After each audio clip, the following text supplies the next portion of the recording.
TDP party ఆఫీసులో మొదటిసారిగా అడుగుపెట్టారట రోజా. Telugu Desam party ఆఫీస్కెళ్లి పాపం ఇప్పుడు తనకు ఎదురవుతున్న ఇబ్బందుల గురించి రోజా తెలియజేయడానికే సిద్ధమైనట్టుగా తెలుస్తోంది. రోజా తెలుగుదేశం పార్టీకి మరి గతంలో తను ఒక అభ్యర్థిగా ఉండేది.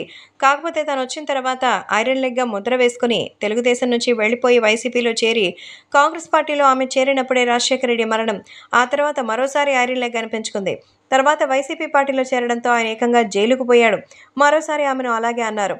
ఆ తర్వాత జగన్ జైలు నుంచి తిరిగి వచ్చిన తర్వాత పార్టీ అధికారంలోకి రావడం, ఆయన సీఎం అవ్వడంతో మరి తన కోసం ఇన్ని సంవత్సరాలుగా అంటిపెట్టుకునున్న రోజాకి మరి ఎమ్మెల్యే టికెట్ ఇచ్చారు. దాన్ని గెలుచుకోవడంతో ఆ తర్వాత ఆమెకు 2.5 ఏళ్లు మంత్రి పదవి కూడా ఇచ్చారు.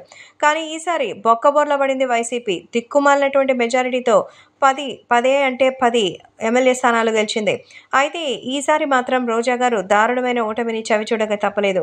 2 సార్లు గెలిచినా హ్యాట్రిక్ హిట్ కొడతాననే నమ్మకంతో ఉన్న రోజాకి నగరి ప్రజలు చుక్కలు చూపించారు. దీంతో రోజా టీడీపీ పక్కకు రాక తప్పలేదు.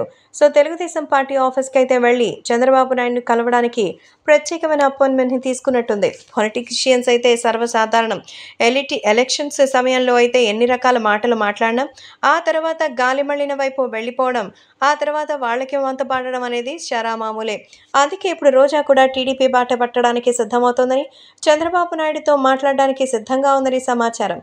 కానీ ఆమె చేసింది సాధారణ తప్పులు కాదు. కాబట్టి టీడీపీ పార్టీ నుంచి ఎలాంటి రెస్పాన్స్ వస్తుందనేది చూడాలి.